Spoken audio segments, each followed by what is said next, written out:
General, in the book, you say that all presidents, not just President Trump, get Putin wrong. Right. Well, this is our tendency that I write about, Mike, of strategic narcissism, right?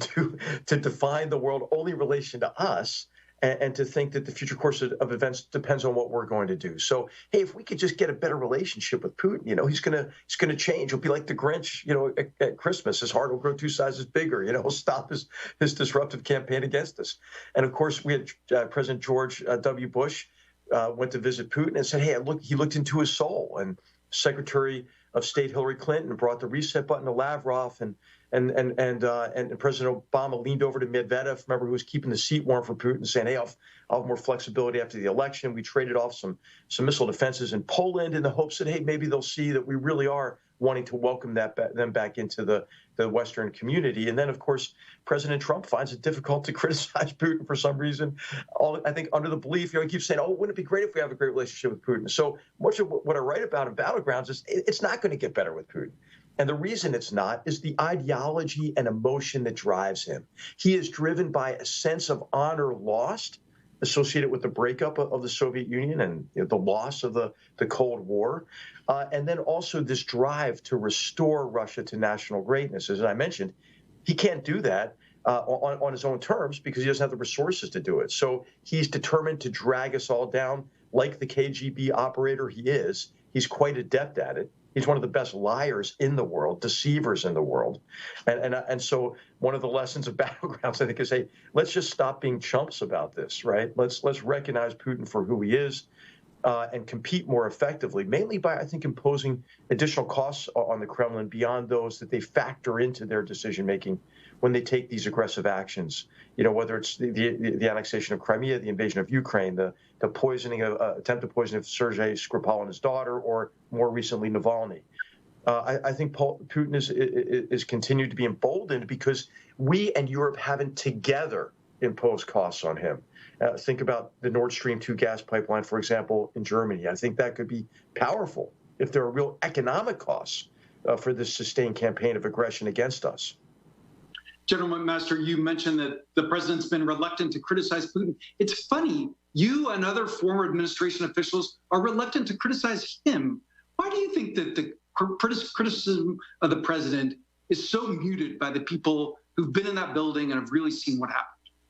Mike, I have not hesitated to criticize President Trump at all. I mean, I think you could probably find, with a quick Google search, 30 times when I've said, hey, the president is wrong to give Putin this space to aid in his effort to deny what is even completely obvious. This is what my friend and British National Security Advisor Mark Sedwill used to call Putin's implausible deniability.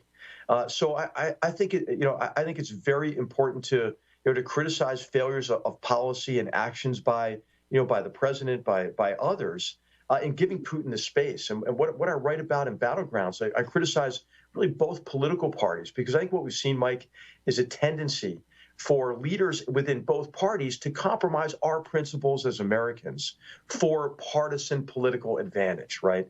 That's one of the ways Putin plays us, right? And so we have to stop doing that. And I think President Trump has not helped our cause by raising doubts about what is super obvious.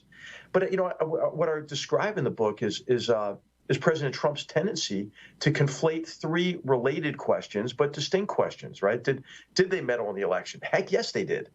Did they care who won? I don't think they did, Mike. I think what they want to do in 2016 is what they want to do in 2020, which is no matter who wins, raise doubts among us about the legitimacy of the result, and to have dirt on whoever comes in so they can weaponize it against them. I mean, in 2016, it's really important to recognize that Russia, they were ready to launch a campaign saying, hey, Hillary Clinton won the election because the election was rigged. And I think they were as surprised as most Americans, and maybe even Donald Trump was, that he won the election in 2016. And they shifted that campaign to, hey, he would have won the popular vote, right, if it wasn't rigged. So they want us to think our elections are rigged. And so the statements the president makes about raising doubts about the election process, his administration has actually done quite a bit to secure, I think are counterproductive and play right into the Kremlin's hands, right? We have to stop being our own worst enemies, I think, Mike, is the first thing we could do. In general, you've been inside the West Wing. You've seen it up close in a way that very few people have. You've spent your life studying and practicing leadership. Would you say President Trump is a good leader? Well, I think he's the elected president of the United States, Mike. And what I tried to do as national security advisor in serving the fifth commander in chief I served since I entered West Point at the age of 17 is to help the elected president succeed. So I respected the decision that the American people made through our electoral college and our constitutional system, and so that's I think it's for the American people to decide who should be the next president. I think my role, as a retired military officer, is to maybe help Americans make that decision. And what I try to do in the book is, describe more fully these challenges we're facing, challenges that aren't going away while we're at each other's throats politically.